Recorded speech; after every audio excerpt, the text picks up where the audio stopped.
Well, if you cast your mind back, of course, to March 2020, when the restrictions started coming in right across Europe and around the world, I calculate there are at least among Europeans 100 million tickets for journeys that simply didn't go ahead. And that was basically because many countries, as we've just seen in that report, were clamping down. They were not allowing anybody in except possibly people who were returning to their country of residence. And as a result, many people who had bookings for the following week, following many months, were unable to travel. Now, the airlines the rules are very clear. European passenger rights rules mean that the airlines have to give you a full cash refund within 1 week of cancelling your flight. Now, that extremely rarely happened. But what they also did was persuade a lot of people to accept vouchers instead.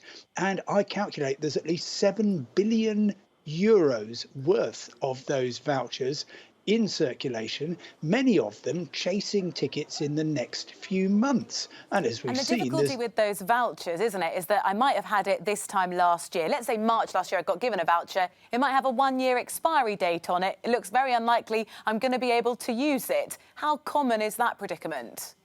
All too common, I'm afraid, because they did come with dates attached. And to be fair, there were some months, particularly July, August, September, and maybe again towards the end of 2020, when you could theoretically have used them, at least for travel within Europe, if not long haul, certainly not to destinations such as the USA and Asia. Now, the EU Transport Commissioner, Adena Vălean, is saying that the airlines absolutely must give people cash if they failed to give the full picture.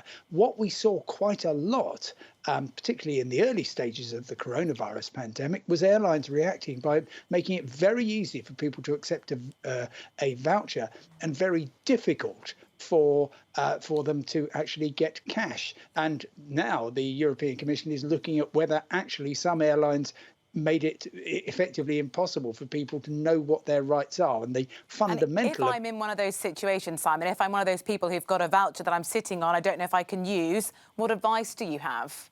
Well, if it's from an airline such as Air France or KLM, who had their own kind of particular interpretation of the rules, which their governments in France and the Netherlands appeared to have endorsed, then they came with the promise that if you haven't used your voucher within a year, you will get your cash back. And so those should actually be due for redemption quite soon. Otherwise, all you can do is, if you feel that you were effectively missold a voucher, contact your airline. They might say, we will extend it for another year, maybe even, as British Airways is doing, another 2 years to give you plenty of time to use it. But otherwise, it may be a matter of getting legalistic and saying, you didn't give me my full options under the European air passenger rights rules, therefore I'm entitled to cash and I would like it. But it's going to be a bit of a battle until national governments step in and effectively order airlines to do that. Just finally, and really briefly, Simon, I fear that I've asked you a similar question to this before, but in the UK where you are, Boris Johnson has said he's optimistic that there may be summer holidays this year. Do you have the same optimism? Well, I do. It's my job to be optimistic, but I very much expect to be travelling widely in Europe by May, could even be over Easter. But it will all depend on how individual countries decide to open up after the present deepening of the crisis.